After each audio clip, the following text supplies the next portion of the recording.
So the original Coming to America, late 80s, Eddie Murphy and John Landis, they'd had a hit with Trading Places. And then Coming to America, which is, the story is that Eddie Murphy is a prince from Zamunda who comes to New York, to Queens, searching for a bride.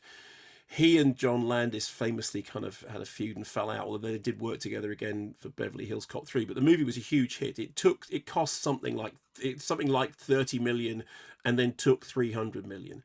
So now, 30 years later, we get this sequel, which effectively reverses the polarities. So Prince Akeem is about to become the leader because his father is in the dying mode, as they say, but he only has daughters, and then he discovers that actually he has a son that he didn't know about while he was in Queens. He has no memory of it because obviously it didn't happen in the first film, so they have to kind of construct a situation whereby that's the possibility. So then he goes to get Lavelle, played by Jermaine Fowler, who he then brings back to Zamunda.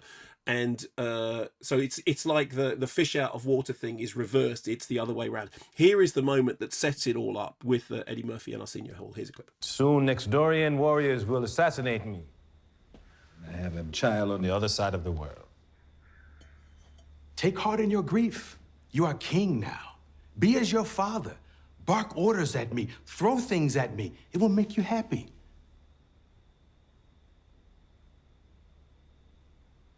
Prepare the royal jet. We are going back to America. Oh, hell no, Your Majesty. So that's the point at which it kind of sets the whole thing up. So they go to America.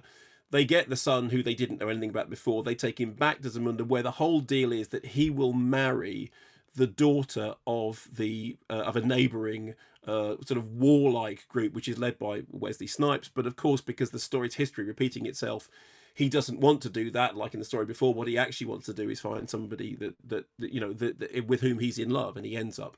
I don't think this is a huge plot spoiler. He ends up falling for somebody who isn't the person that he's meant to. So the interesting thing about it is this: a lot has changed in the decades since the first Coming to America came out. And the director of this film, Craig Brewer, who directed Dolomite Is My Name, which actually is, I think, Eddie Murphy's best work since Dreamgirls, probably, said because there'd been a lot of stuff about the fact that the original was an R-rated movie, and then this is a PG-13. Over here it was 15 and then 12. He said, okay, yes, but if you look at that first movie, the thing that got it into an R was that there was gratuitous nudity and there was some swearing, but it's also got a fairy tale feel.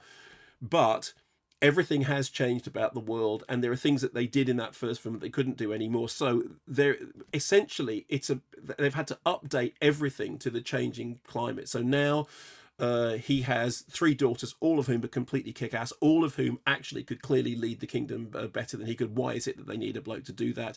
There is a joke about, yes, I'm very sorry that times have changed so that you can no longer inappropriately touch somebody without fear of getting arrested. So it is kind of, it's aware of the changing world. It's an odd thing. It's kind of fine. I mean, actually, there are a few chuckles in it. There's a very good performance by Leslie Jones, who is actually the kind of the powerhouse in it, and she gets most of the big laughs.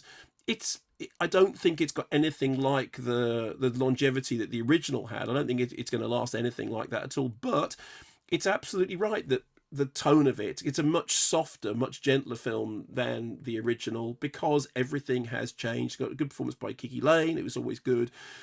Craig Brewer does his best. I mean, there's a whole thing at the end that there's kind of outtakes, but it's one of the films in which the outtakes aren't funnier than the intakes, which is always the worst thing when you watch the outtake reel and you think, well, why didn't they just simply make that film? And there are callbacks all the way through to the original. So, for example, I was sitting there thinking, well, we're not going to get the sexual chocolate thing, and then of course, I spoke too soon.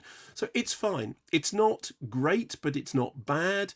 I think the fact that it's a softer, more kind of inclusive movie is exactly right for it. I don't think that we really needed a sequel. I mean, there is a joke in it at one point in which our hero is talking to the heroine, and she says, America is so great. American movies are so great. The movies we have here are terrible, and American movies are great. And he says, the American movies aren't great. They're all superhero movies or remakes or sequels to movies from ages ago that nobody asked for. And the fact that the film can actually make that gag and get away with it indicate, it's fine. It's absolutely fine.